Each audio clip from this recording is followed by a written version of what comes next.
It's interesting, in our Hebrew New Testament here in Israel, when we read it, it actually says me'et Shaul, from Saul. In the Greek, it doesn't say Saul, it says Paulos.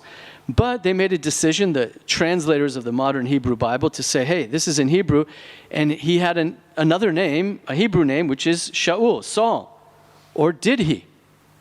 I don't know about you, but for many years when I was first discipled, and when I'd first come to faith, it was not in a messianic setting, it was in a Christian setting. I learned that this great Jewish rabbi student from Jerusalem named Saul converted to Christianity and changed his name, or God changed his name and made him a missionary and gave him a new name, Paul. And Saul was no more, and now it's only Paul. I don't know if you've heard that. If you have, it sort of might make sense if you have a certain theology that says, well, we're in, Christianity now, and God's plan with Israel and the Jewish people, that's all finished. But in the Bible, it doesn't say that. And the key to understanding it is in Acts chapter 13. Acts chapter 13 is a real transition in the book of Acts and in the history of the gospel going out from Jerusalem, Judea, Samaria, to the ends of the earth. And it says in chapter 11, before that, it was the first place where the believers were called Christians in Greek, using this new term for these people, some Jews, more and more Gentiles, who were, at first it seemed like a Jewish sect, but as it grew among all these Gentiles, and they stopped keeping some of the kosher laws, and it started to look and feel their day was different, not Saturday, Sunday. There were new things happening, and this started in Antioch, okay? But then in chapter 13, they pray, and the Holy Spirit speaks and says, separate for me Paul and Barnabas. I want to send them out for a new mission.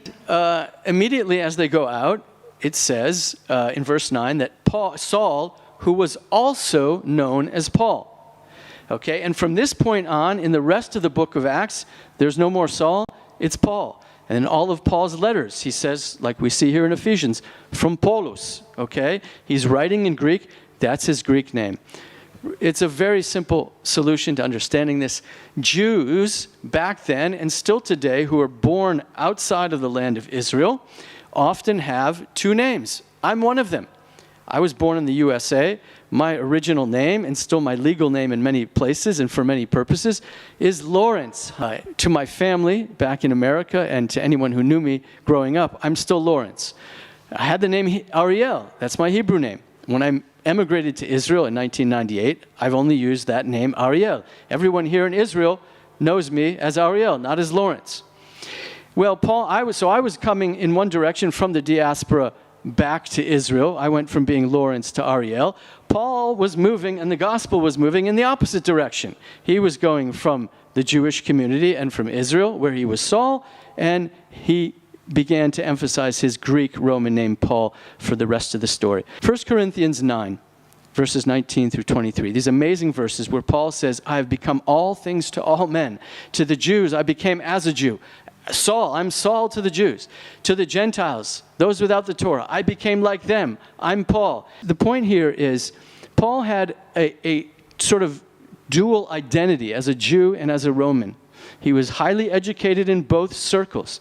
And his goal was, I'm going to use every aspect of who I am and of my identity for one purpose, and that's to preach the gospel and to win people and to get through to them. So think about that. Where do you come from? You may have a multitude of identities, as it were, an international identity. You may speak several languages like Paul did. You may be coming from a highly educated background. You may come from a poor, less educated background. It doesn't matter. I want to use that to my advantage, not my advantage, the gospel's advantage to reach people. And I just challenge you to think about that. There may be some aspects of who you are, as a man, as a woman, according to your age, your social status, that you never really thought of as something that God can use to bring the gospel to other people.